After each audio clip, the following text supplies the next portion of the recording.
ఆంధ్ర టీవీకి స్వాగతం. ఈరోజు ఎగ్ ఫ్రైడ్ రైస్ ఎలా తయారు చేసుకోవాలో చూపిస్తాను. ముందుగా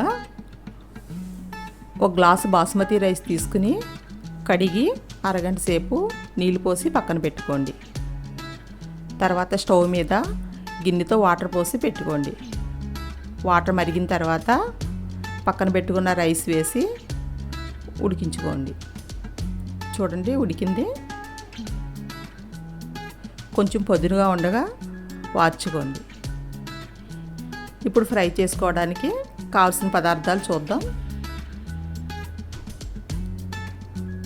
2 కోడిగుడ్లు, పచ్చిమిర్చి, క్యారెట్, క్యాప్సికమ్, క్యాబేజ్, ఉల్లిపాయ, జీడిపప్పు, soya sauce, tasting salt, white pepper. ఇప్పుడు తయారు చేసుకుందాం. కడాయిలో నూనె పోసుకుని వేడెక్కిన తర్వాత జీడిపప్పు వేసుకుని ఫ్రై చేసుకోండి. ఫ్రై అయిపోయినాయి కదా, తీసి పక్కన పెట్టుకుని అదే నూనెలో ఎగ్స్ వేసుకోండి.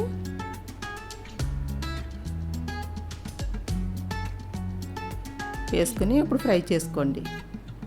ఫ్రై అయిపోయింది. ఇది కూడా తీసుకుని పక్కన పెట్టుకోండి. మళ్ళీ అదే నూనెలో పచ్చిమిర్చి, క్యారెట్, క్యాబేజీ, ఆనియన్స్, మొత్తం అన్ని వెజిటేబుల్స్ వేసుకోండి.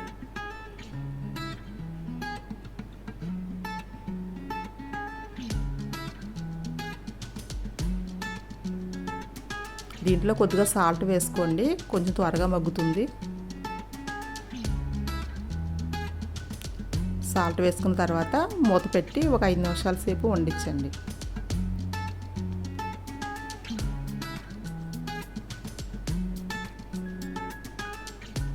ఇప్పుడు చూద్దాం. చూడండి, వెజిటేబుల్స్ అన్నీ మగ్గిపోయినాయి. ఇప్పుడు పక్కన పెట్టుకున్న రైస్ తీసుకుని ఇప్పుడు దీంట్లో వేసుకోండి.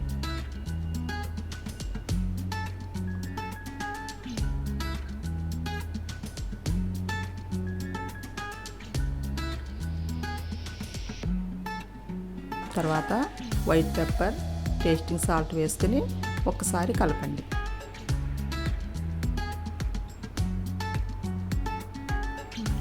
స్లోగా కలపండి, లేకపోతే చెదురైపోతుంది. ఇప్పుడు కొద్దిగా సాల్ట్ వేసుకోండి. తర్వాత ఒక స్పూను సోయా సాస్ వేసుకోండి.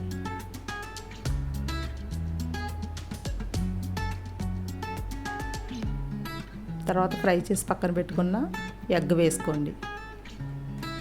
వేసుకుని మొత్తం అంతా కలుపుకోండి. ఎంతో టేస్టీగా ఉండే ఎగ్ ఫ్రైడ్ రైస్ రెడీ అయిపోయింది. లాస్ట్న వేయించి పక్కన పెట్టుకున్న జీడిపప్పు వేసుకుని డెకరేషన్ చేసుకోండి. దీని కాంబినేషన్గా చికెన్ కర్రీ చాలా బాగుంటుంది. ఈ చికెన్ కర్రీ ఎలా తయారు చేసుకోవాలో రేపటి వీడియోలో చూపిస్తాం. ఈ వీడియో మీకు నచ్చితే షేర్ చేయండి, లైక్ చేయండి, మా ఛానల్ని సబ్స్క్రైబ్ చేయండి.